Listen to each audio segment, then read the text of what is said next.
नमस्कार दोस्तों, बिहार की सियासी गलियारों से लेकर सड़कों के हंगामे, कानून व्यवस्था और हाईकोर्ट के कड़े फैसलों तक की 25 बड़ी खबरें लेकर हम एक बार फिर हाजिर हैं। आज के इस खास बुलेटिन में हम बात करेंगे नीट प्रदर्शन में हुए बवाल और पुलिस कार्रवाई की, सम्राट चौधरी सरकार के सख्त कानून की और हाईकोर्ट के उस आदेश की जिसने अधिकारियों की नींद उड़ा दी। साथ ही जानेंगे विधानसभा की मजेदार नोकझोंक और मौसम का ताजा हाल। आज के वीडियो बेहद दिलचस्प होने वाला है, इसलिए अंत तक जरूर बने रहें। तो चलिए शुरू करते हैं आज की मुख्य हेडलाइंस को। पटना नीट प्रोटेस्ट के 117 चेहरे आए सामने, बिहार पुलिस ने जारी की उपद्रवियों की तस्वीरें। लालू यादव के पुराने सिपाही मृत्युंजय तिवारी बीजेपी में होंगे शामिल, आरजेडी को बड़ा झटका। बिहार विधानसभा में स्पीकर ने पूछी तेजस्वी यादव कहां हैं, आरजेडी एमएलए ने कर दिया खुलासा।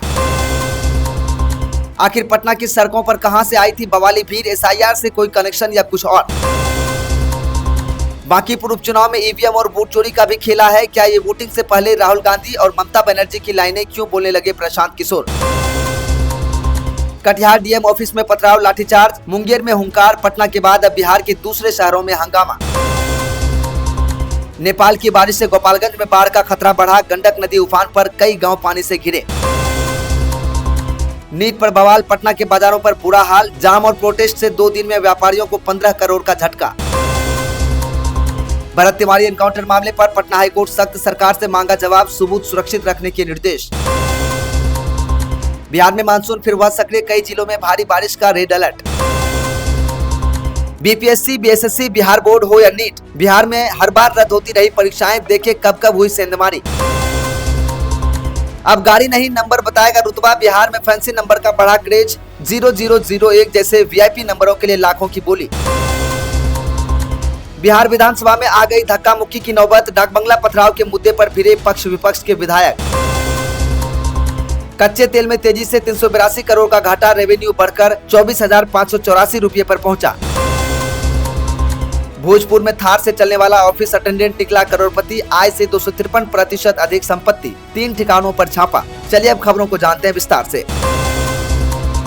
नीट पेपर लीक को लेकर बिहार में छात्रों का गुस्सा उबाल पर। कटिहार समाहरणालय के बाहर प्रदर्शन कर रहे छात्र अचानक उग्र हो गए और जमकर पत्थरबाजी की। इस दौरान बीच बचाव करने पहुंचे सीओ सोनू भगत की आंख में गंभीर चोट लगी, जिसके बाद उन्हें हायर सेंटर रेफर करना पड़ा। बेकाबू भीड़ को तितर बितर करने के लिए पुलिस ने लाठीचार्ज किया। वहीं राजधानी पटना में हुए उपद्रव पर पुलिस ने बड़ी कार्रवाई की है। पटना की 3 थानों में 268 नामजद और 2500 अज्ञात लोगों पर एफआईआर दर्ज की गई है, जबकि 56 प्रदर्शनकारियों को अब तक गिरफ्तार किया जा चुका है।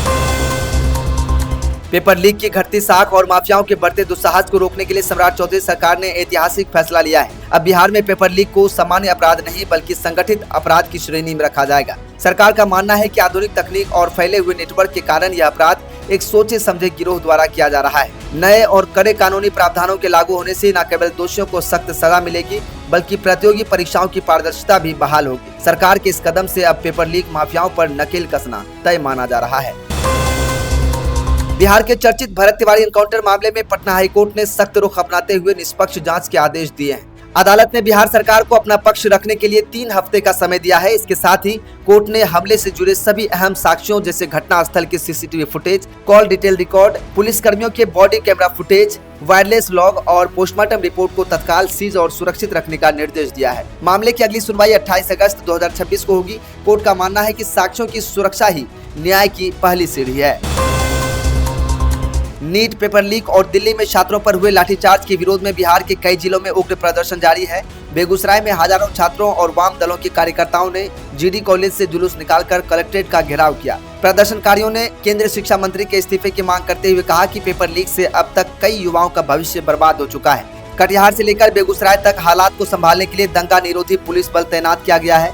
छात्रों का कहना है कि जब तक दोषियों पर कठोर कार्रवाई नहीं होगी, यह आंदोलन पूरे राज्य में थमेगा नहीं। बिहार के गया जिले के आमस में वन विभाग की करीब 80 एकड़ आरक्षित भूमि की अवैध खरीद बिक्री के मामले में पटना हाईकोर्ट ने राज्य सरकार को जमकर फटकार लगाई है। हाईकोर्ट ने हैरानी जताते हुए कहा कि सरकारी वन भूमि की रजिस्ट्री हो गई है और अधिकारियों को भनक तक नहीं लगी। कार्यकारी मुख्य न्यायाधीश की खंडपीठ ने सरकार को दोषी अधिकारियों और भूमाफियाओं के खिलाफ कड़ी कार्रवाई करने का निर्देश दिया है। कोर्ट ने 4 सप्ताह के भीतर पूरे मामले की प्रोग्रेस रिपोर्ट पेश करने का आदेश दिया है, जिससे फर्जी दस्तावेजों के जरिए जमीन कब्जाने वाले अधिकारियों में हड़कंप मच गया है। पटना के 182 बांकीपुर विधानसभा क्षेत्र में होने वाले उपचुनाव को लेकर बिहार सरकार के सामान्य प्रशासन विभाग ने बड़ा आदेश जारी किया है। मतदान के दिन यानी 30 जुलाई 2026 को क्षेत्र के भीतर आने वाले सभी सरकारी, अर्ध सरकारी बैंकों, शैक्षणिक संस्थानों और निजी दफ्तरों में सवैतनिक सार्वजनिक अवकाश। इस फैसले के तहत पटना हाईकोर्ट, बीपीएससी और मुख्य सचिवालय समेत तमाम बड़े दफ्तर बंद रहेंगे। सरकार का स्पष्ट उद्देश्य है कि मतदान प्रतिशत बढ़ाने के लिए कर्मचारियों को काम से छुट्टी मिले ताकि वे बिना किसी आर्थिक नुकसान के अपने वोट के अधिकार का प्रयोग कर सकें। बिहार विधानसभा में अनुदान मांग पर बहस के दौरान सदन का माहौल अचानक खुशनुमा हो गया है। आरजेडी विधायक सर्वजीत कुमार जब राज्य के बढ़ते राजकोष से घाटे पर सरकार को घेर रहे थे, तभी मंत्री विजय कुमार सिन्हा ने चुटकी लेते हुए पूछा कि नेता प्रतिपक्ष तेजस्वी यादव कहां है। इस पर सर्वजीत कुमार ने तुरंत मुस्कुराते हुए पलटवार किया, निशांत कहां है।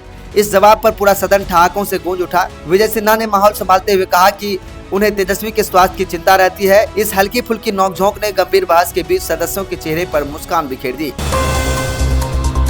नीट मामले में विपक्ष के हमलों पर एनडीए नेताओं ने पलटवार तेज कर दिया है। केंद्रीय मंत्री ललन सिंह ने कहा कि विपक्ष का व्यवहार गैर जिम्मेदाराना है और वे असल मुद्दों पर चर्चा से भाग रहे हैं। उन्होंने तंज कसा कि अगर सदन में बहस हुई तो विपक्ष अंधे मुंह गिरेगा। वहीं केंद्रीय मंत्री गिरिराज सिंह ने पीएम मोदी की संवेदनशीलता का जिक्र करते हुए कहा कि सरकार ने 1 महीने के भीतर पारदर्शी परीक्षा कराई और अब फास्ट ट्रैक कोर्ट का गठन किया जा रहा है। गिरिराज ने राहुल गांधी पर हमला बोलते हुए पूछा कि राजस्थान में कांग्रेस शासन के दौरान बार बार हुए पेपर लीक पर वे चुप क्यों थे।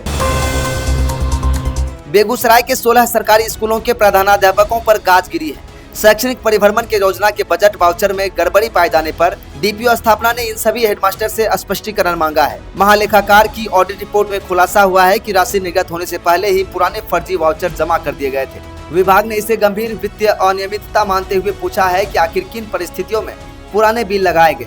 संतोषजनक जवाब न मिलने पर संबंधित एचएम पर कठोर विभागीय और अनुशासनात्मक कार्रवाई तय मानी जा रही है। बिहार में मानसून एक बार फिर पूरी तरह से मेहरबान नजर आ रहा है। मौसम विभाग ने सीमांचल और कोसी क्षेत्र के जिलों जैसे पूर्णिया, कटिहार, अररिया, सहरसा और सुपौल के साथ साथ उत्तर बिहार के मुजफ्फरपुर और चंपारण में गरज चमक के साथ भारी बारिश की संभावना जताई गई है। दक्षिण बिहार और पटना में भी रुक रुक कर बारिश होने की संभावना है। इस दौरान 30 से 50 किलोमीटर प्रति घंटे की रफ्तार से हवाएं चल सकती हैं। मौसम विभाग ने लोगों को चेतावनी दी है कि बारिश और ठनका के दौरान खुले खेतों, पेड़ों और बिजली के खंभों से सुरक्षित दूरी बनाकर रखें। तो दोस्तों, यह थी बिहार की आज की 25 सबसे बड़ी और चर्चित खबरें। बिहार की राजनीति और छात्रों के इस प्रदर्शन पर आपकी राय क्या है, हमें नीचे कमेंट बॉक्स में जरूर लिखकर बताएं। अगर आपको यह वीडियो पसंद आया हो और आप बिहार की हर खबर से अपडेट रहना चाहते हैं तो इस वीडियो को लाइक करें और हमारे चैनल बिहार 10x न्यूज को सब्सक्राइब करना बिल्कुल ना भूलें। फेसबुक पर देख रहे हैं तो पेज को फॉलो जरूर करें। कल फिर मिलेंगे नई अपडेट के साथ, तब तक के लिए देखते रहिए बिहार 10x न्यूज। धन्यवाद।